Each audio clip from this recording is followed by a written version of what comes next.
celebró el Día Mundial del Medio Ambiente. Sin embargo, la explotación de recursos en manos de la minería ilegal está afectando a vastos sectores del país, especialmente en la provincia de Imbabura.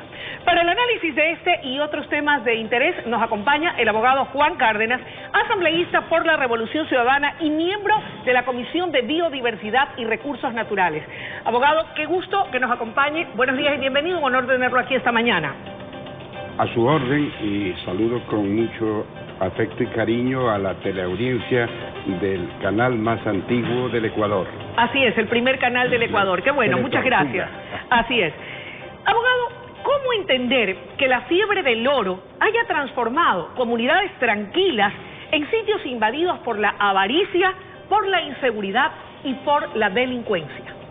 La minería debe ser entendida como una providencial oferta de la naturaleza, no para sentarnos sobre ella y seguir siendo pobres, sino para explotarlo con un criterio de respeto al medio ambiente, pero al mismo tiempo de aprovechamiento como un recurso que nos da la tierra como parte de nuestro territorio. ¿Cómo lograrlo? Pero el problema es que la minería como tal, en vez de convertirse en un filón de ingresos, en generador de puestos de trabajo y de pago de impuestos y de salarios dignos, resulta que se ha convertido en el escenario de la disputa de bandas que prefieren ejercer minería ilegal, atropellando procedimientos, violando la ley y sobre todo irrespetando las leyes de la naturaleza. ¿Cómo enfrentar esta problemática, abogado?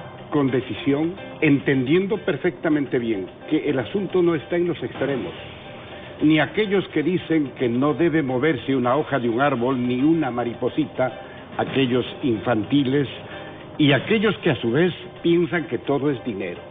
El asunto ideal está en el término medio, de tal manera que todos nos sujetemos al marco constitucional y legal para explotar minas de tunelería como también a cielo abierto, que permita la reposición del ambiente, la recuperación de los problemas que se crean naturalmente por la minería.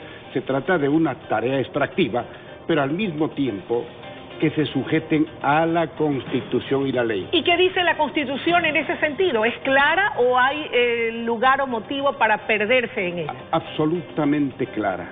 La explotación minera responde a principios de eficiencia, de aprovechamiento lícito, de respeto al medio ambiente sobre todo, y que se sometan a las líneas internacionales de explotación, porque hay especie de códigos que cada vez son mucho más eficientes para que el impacto sea totalmente mínimo respecto a la naturaleza. Pero cuando estas bandas salen con ciertos auspicios que van por atrás de la ley y entonces generan un descalabro total, un desperdicio, una destrucción de la naturaleza, entonces ahí esperamos la mano firme de la autoridad competente, ejercer lo que manda la Constitución y la ley. Ese es el escenario ideal para que todos los actores y agentes económicos de esta línea de valor que es virtuosamente la minería se entienda como un recurso a favor de los ecuatorianos. Bueno, y precisamente es lo que ha señalado el gobierno nacional. Se han tomado acciones para de una u otra manera poder evitar escenarios duros, difíciles, como los que se están dando en la provincia de Imbabura. Desde su respetable punto de vista, ¿son las acciones correctas o deberíamos tomar otras acciones o medidas alternativas que den resultados más eficaces? No podemos esperar que acontezcan los hechos para actuar. Debe haber políticas preventivas, debe haber supervisión permanente y sobre todo que la autoridad ejerza el mandato que le otorga la ley.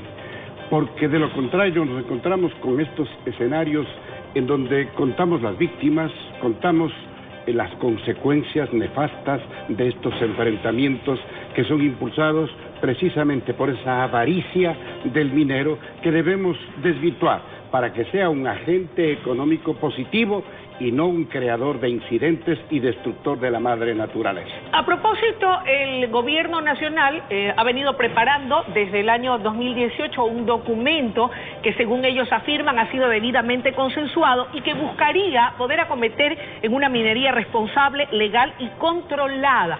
¿Cree usted que vamos por el camino o el derrotero correcto, o los sucesos de Imbabura nos dicen lo contrario?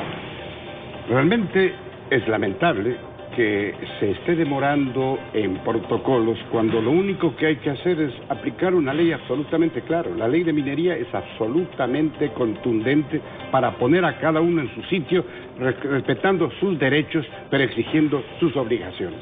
Así que cualquier esfuerzo que se haga, aunque sea tardía, es una urgencia para evitar estas confrontaciones que cuestan vidas, que cuestan recursos y, sobre todo, aquí la primera víctima es la Pachamama y la verdad. Abogado Cárdenas, vale la pena, sin embargo, puntualizar y un poco para hacer la diferencia entre lo que es la minería artesanal y la minería ilegal, a efectos de no perdernos y de que nadie se confunda. La minería artesanal está garantizada por la Constitución y la ley. Es quizá el sector que dinamiza a la economía popular y solidaria, que sí es la que genera puestos de trabajo. La gran minería responde a otra clase de ordenamiento legal, pero lo que se convierte en un eje transversal perverso es precisamente esa minería ilegal que desquicia cualquier esfuerzo, y es necesario la participación y la intervención de un Estado fuerte para hacer respetar solamente la ley. Abogado, ¿existe algún informe que haya llegado a manos de la Comisión de Biodiversidad y de Recursos Naturales en el sentido del impacto que ha tenido para el medio ambiente la práctica de la minería ilegal? El informe que se hace en evaluación permanente es aterrador. ¿Qué revela este informe? Revela que hay una especie de complicidad o de permisión de autoridades locales. Ahí también intervienen los GATS, que son los organismos descentralizados autónomos, que no hacen su trabajo para precisamente coadyuvar, al margen de cualquier diferencia, inclusive ideológica, para lograr el objetivo, desterrar esta que es una perniciosa acción que destruye la economía del sector minero.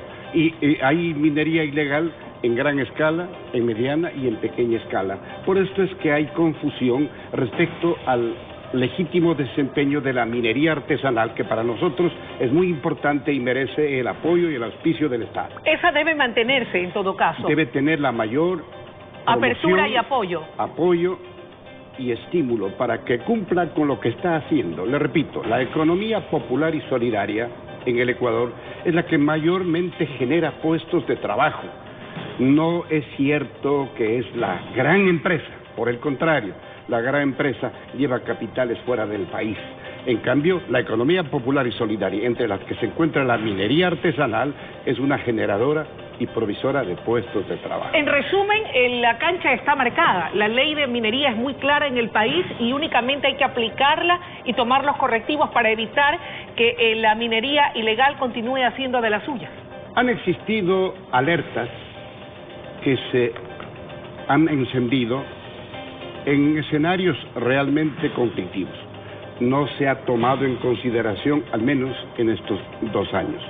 Y estamos frente a los hechos consumados y ni siquiera eso se puede dar un trámite más dinámico para lograr la recuperación, al menos de la paz de los actores intervinientes.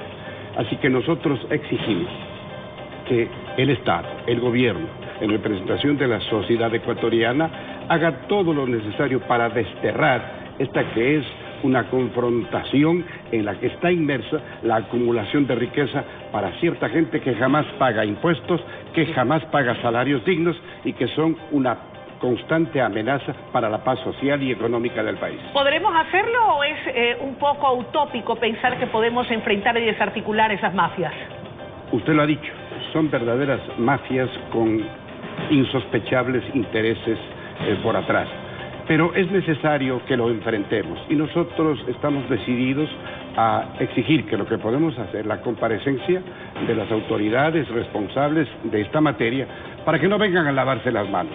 vengan a explicar qué han hecho, qué no han hecho y qué hay que rectificar. Y si es necesario, establecer responsabilidades, y si hay que hacer un juicio político a quienes no cumplieron con su papel, tenemos que hacerlo. ¿Se refiere usted al ministro del Ambiente? A los ministros del Ambiente, de Gestión de la Política, que es la que tiene a su cargo la Policía Nacional, que efectivamente debe estar siempre alerta y pendiente para que estos hechos no ocurran, y cuando ocurran no sea grave. ¿Tienen fecha para esas comparecencias? Están ya señaladas fechas. Por el momento van a ir los señores ministros de energía no renovable, de ambiente, de derechos humanos, en fin, a la Comisión de Biodiversidad y Recursos Naturales no renovables, precisamente para afrontar un tema grave que está ocurriendo en el Parque Nacional Yasuní, en donde el 4 de febrero del 2018, en la consulta popular, nos preguntaron si estamos de acuerdo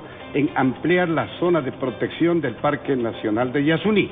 Y la gente dijo sí, era una pregunta obvia, pero resulta que ahora hay un decreto ejecutivo del 21 de mayo del año 2018, en el cual se establece precisamente una excepción.